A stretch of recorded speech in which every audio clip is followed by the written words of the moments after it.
Hey guys, and welcome back to another YouTube video. In this video, I'll be going through my tips from the qualifying finals or week 1 of the AFL finals and reviewing them, and then also going through and tipping for week 2 of the AFL finals, which is only a couple of games. So these videos start to get sort of a little bit shorter, I would say, just in general, because there's less review time, there's less preview time, etc., less tips to do.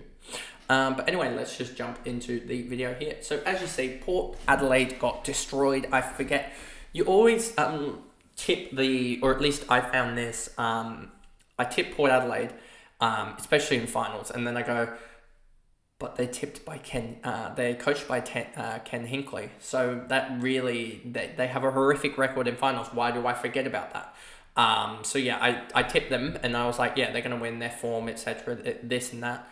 But then you forget that also that Geelong are coached by Scott, and he just knows how to win in finals. As simple as that. And they just absolutely decimated Port. Port don't have like any running backs anymore. Burton's also out for this weekend, so to top that, on top of Houston being suspended and Farrell out injured, they have no ball movement effectively. So I wouldn't be surprised if they had to put like a Connor Rosie at halfback or something like that, just because they need someone down there, and Bergman isn't going to really do anything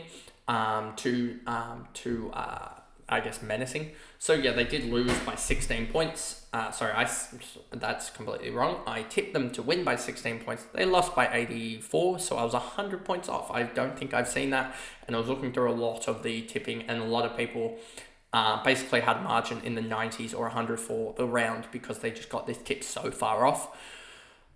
Which was a little bit disappointing. Western Bulldogs against Hawthorn. I tipped Western Bulldogs by 9. I thought the Hawks would, with the week off, I thought that they would definitely struggle a little bit. But Western Bulldogs, they just didn't put up a fight. I didn't think that Bevo would think it would be a good idea to put Bontempelli at half forward for 2 quarters. I didn't think that was a good idea in the second and third quarter, when your team needed a contested hard ball, and you put the best player in the comp at doing that, and you put him at half forward. Like, it made no sense. So yeah, they lost by 37. I said them by 9, so that's 46 points off. Then you have Sydney against GWS. I had Sydney by 22 points. And yeah, they ended up winning by 6. That was a comeback of the ages. And there was a lot of, when you actually go back and look at, I didn't replay the whole game. I didn't watch the whole replay, but I looked back at a lot of the clips in general of the last quarter, and there was probably, I would say, 5 to 10 1%ers that the Swans pulled off, that if you think about it, any one of those 1%ers doesn't go their way, they probably don't win the game. Other than the missed 1%er from McLean on Callum Ward, other than that, there was not really much the Swans did particularly wrong in that last quarter. And yeah, they just overdid the Giants by 6 points. It was like 43.8, I want to say, at the ground. And when the final siren went off, you can actually hear it in the on the TV when the final siren goes off. They actually had to turn down the volume. That's how loud it was. It honestly felt like there was 60 or 70,000. It felt the equivalent of when Sam Kerr kicked that goal against England in the Women's World Cup. And that was 70 or 75, maybe 80,000 at a core stadium. That's how loud it was. And it was only 43,000 at the SCG. So yeah, it was kind of crazy how loud it was. The loudest I've ever heard it at the SCG. But yeah, they got over the line and they get a week off. They lose Callum Mills, so that maybe will come into consideration. At least at the selection table for the prelim, will be basically between Robbie Fox and the likes of Taylor Adams. Taylor Adams would cause a reshuffle. Robbie Fox would be a direct 1-for-1 with Callum Mills. And what do? Do they back in Justin McInerney, or do they play him as sub? Do they put Campbell on field, etc.? That'll be something else as well that could be contemplated, especially because they did get smacked in the contested ball. Then we go down to the last game, and I may have done a cheeky little look at my tips from week 1, and while I was looking at this, and seen that I did tip this game dead on somehow. I don't know how I did that. I didn't even know that I had. Obviously, if I'd known that I had, I would have probably put something up. But yeah, Brisbane won by 28 in the end. It was probably the worst direct tip that I've ever had, because it didn't deserve to be a 28-point win for Brisbane. They deserved probably about 10-goal game, just because of the start in general. They missed also. They literally had about 2 or 3 scores where a guy, I think it was it Lohman or Zach Bailey, I think missed his boot, as well as Logan Morris missing from the goal square. So 28 points is not a fair reflection of what this game was, as well as Pitnet kicking 2 goals in the last 5 minutes alongside someone else. I think they kicked 3 in the last 5.5.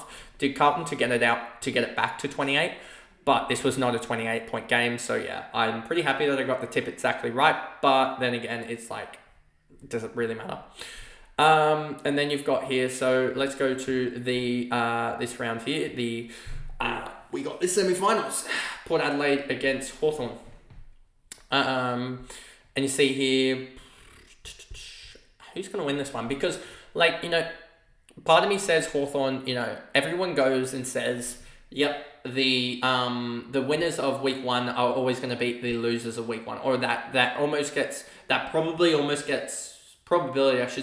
gets overstated, even though in the last 8 years, it's still, even with the pre-season bye, or whatever, in the last pre-finals bye, I should say, even in that time, there's still, I think, out of 8 years, there's been 16 games, and there's been 7 out of 16. So the winner of week 1 only wins 44% of the time in pre-finals, when we had the pre-finals bye in the last 8 years.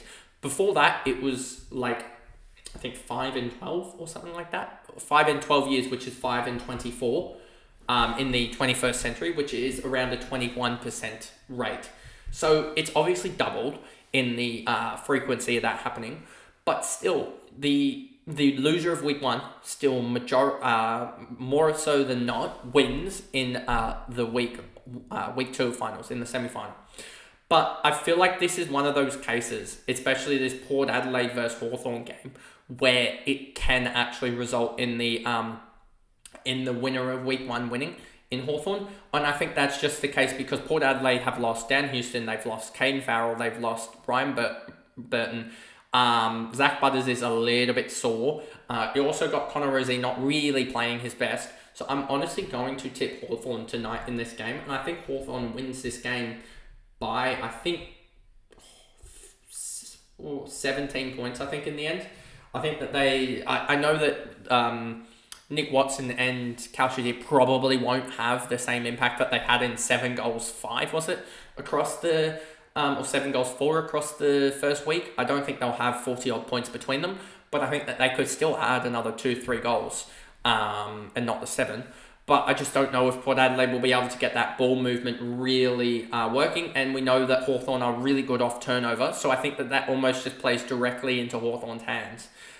Yes, they might smash them out of the middle, but I don't think winning the stoppage clearances and the centre clearances has as much scoring impact as the turnover game will. So I think the Hawthorn just will win this game.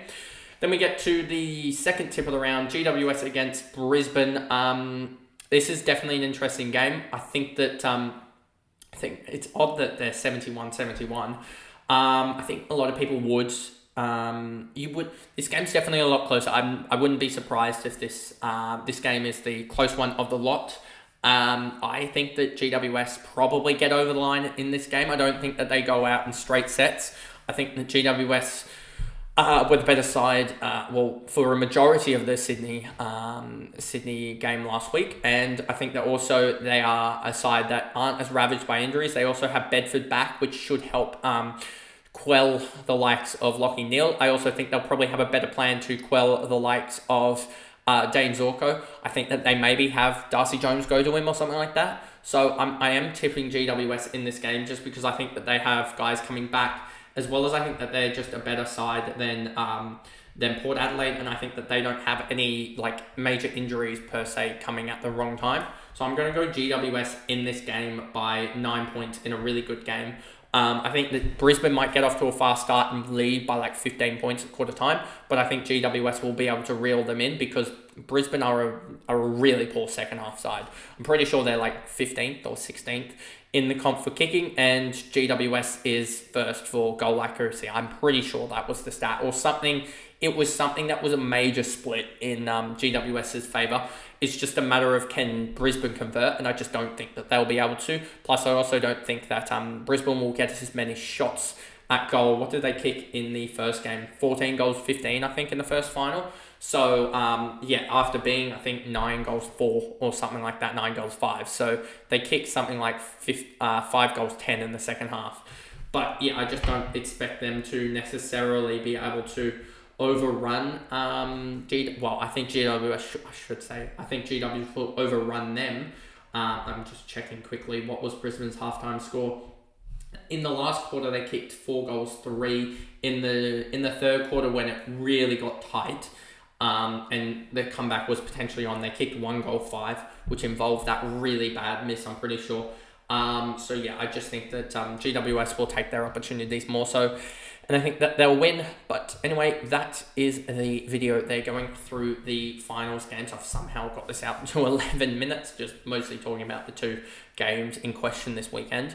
But that is the tips, and if you did enjoy the video, remember to like and subscribe, turn the notification bell on so you know when I upload, and I'll see you guys tomorrow or Sunday whenever I decide to record those videos for the game reviews for the women's game. So I'll see you guys in those videos. Bye guys.